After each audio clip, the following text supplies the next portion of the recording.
Welcome back. This is the third video out of the 3 video series on one. This is the E section, or engage.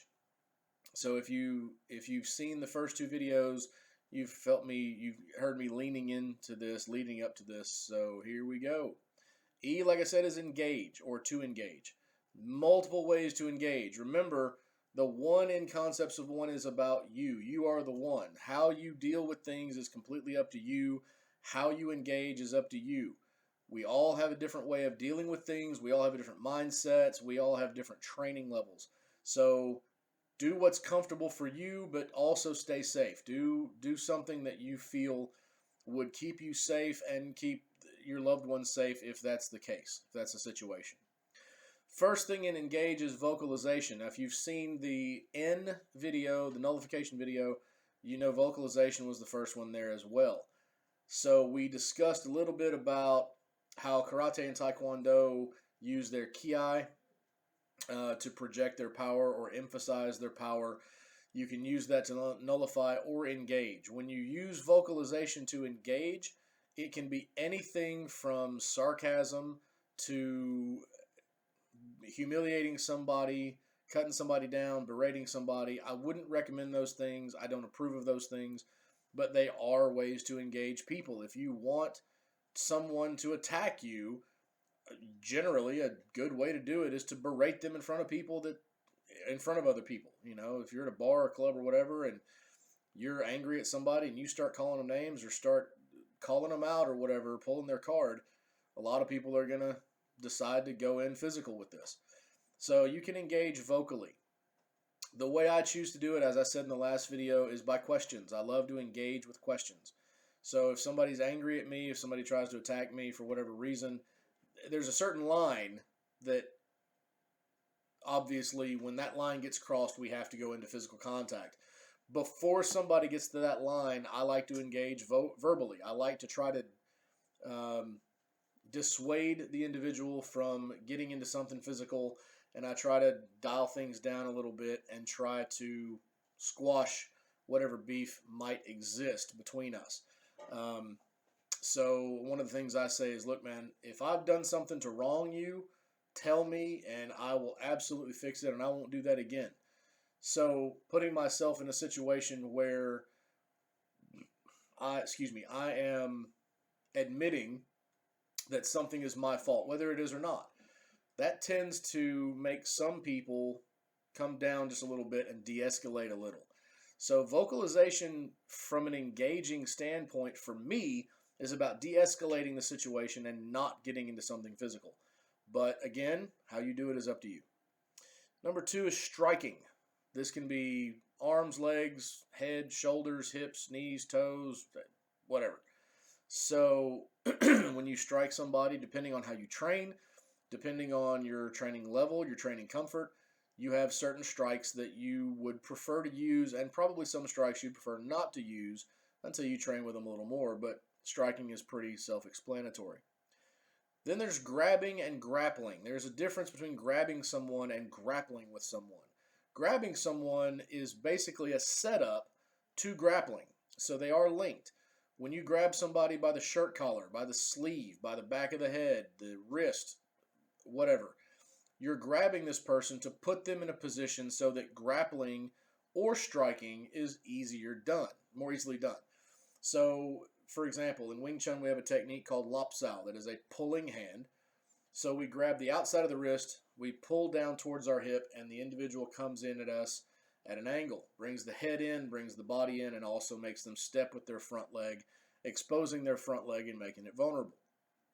So that is a grab that enables me to take the fight to the next level should I choose to. So grabbing someone is a setup for grappling.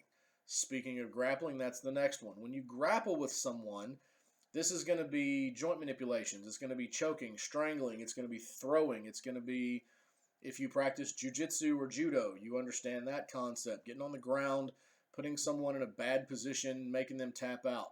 Of course, in a street fight, there's no ref. This means nothing in a street fight. When somebody taps, that just means you're doing it right. Okay, so when you're going into this, grappling aspect, it's however you view grappling is what's going to be comfortable for you, obviously. Next is throwing. I briefly mentioned this a second ago. When you throw somebody, normally you're using their own weight against them, their own momentum against them, to make the throw that much easier. Hapkido, Aikido, Judo, all of these different arts express the idea of throwing someone using their own momentum. Suijiao, obviously. So when you throw somebody, throwing can be done with the opponent having no damage when they land or having maximum damage when they land. There's also throws that you can instill where you're creating damage in the middle of the throw before the person actually hits the floor. So by the time they hit the ground, they've already had damage prior to hitting the ground, and then the way they hit the ground creates more damage. So how you do that, obviously, up to you. Next is breaking. Pretty obvious, right? Arms, legs, neck, whatever. If you choose to break something, that's on you. Just recognize, understand the laws of your state, wherever you live, or if you're not in the United States, wherever you live, understand the laws of your land. Tennessee, for example, is a self-defense state, which means I can defend myself with my hands, and I can cause damage with someone, and I cannot be legally liable for it. Now, having said that, I may not be convicted in criminal court. However, there is also civil court. Civil court is a different bear.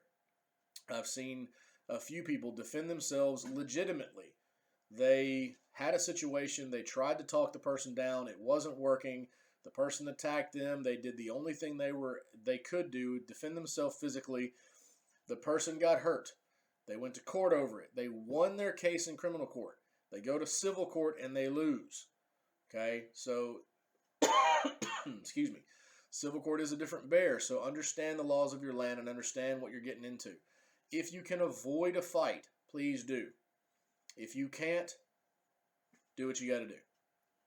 And last is finishing. Finishing can be looked at in a multitude of ways. The way I tend to teach it is regardless of how you engage the fight initially, whether you strike, you grab, you grapple, you throw, whatever it is. Once you have done those things, and that person is in the most disadvantaged position they can be in, whether that's on the floor or whatever, the finish comes with that final strike, whether it's stepping on their head, it's punching them in the face, it's kicking them in the groin, it's dropping your knee into their ribs, whatever that is, or it can be a break. That finisher is basically your exclamation point. This says, okay, I don't want to fight anymore, and by the way, neither do you. Snap. Here's this. You take the will to fight away. Once the will to fight is gone, nothing else to contend with. Again, be careful how you finish. Make sure that your level of force is not exceeding the situation. For example, I don't know how many of you watch Master Ken on YouTube. I love Master Ken. I love watching his videos. I think he's hysterical. But if you watch his show, Enter the Dojo show, there's one episode where his student says, what do you do if somebody puts their finger in your chest? And Master Ken goes on this tirade. Break the finger, break the wrist, break the elbow, break the shoulder, break the jaw, break the ribs, kick the groin, reach into the mouth, grab the heart, pull the heart out. And he goes through this whole situation. And the student looks at him and says, what if the guy was just asking for directions? Master Ken said he should ask somebody else, I think is what he said. But that's a great example of understanding the situation for what it is. You don't want your force to exceed that of the situation. If somebody comes at you empty-handed and they're grabbing onto you, onto your shirt, for example, that is not a life-threatening situation as of yet. So you pulling a knife and stabbing that person through the brain, that is an excessive use of force, and you will get hemmed up for that. Okay? So understand the laws of your land, understand use of force, and understand how far you can go and still keep yourself safe. This is the last part of the engage section. So this is the last part of the video. Thank you for watching. Like if you like it. Subscribe if you haven't. Share with your friends. As always, if you're in the Nashville area, come check us out. We'd love to have you. Thanks again, guys. Y'all are awesome. Love you to death, and you have a great night. God bless.